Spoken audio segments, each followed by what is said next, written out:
पुण्यतिथी. त्या निमित्ताने सकाळी पूजेला कोणी हजर नव्हते. संध्याकाळी इंगळे सर, दिलीप धाडगे, रमेश गांधी, सूरज गांधी सर्व भेट देऊन गेले आहेत.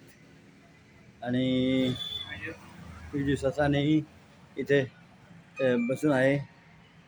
आणि साधारणपणे दरवर्षीप्रमाणे याही वर्षी या स्मारकाच्या जीर्णोद्धाराचा प्रश्न अनिर्णित राहिलेला असून संपूर्ण परिसरात एक प्रकारे मरगळ आली असून याचा जीर्णोद्धार होईल त्यास तो दिवस सुवर्ण दिवस समजावा.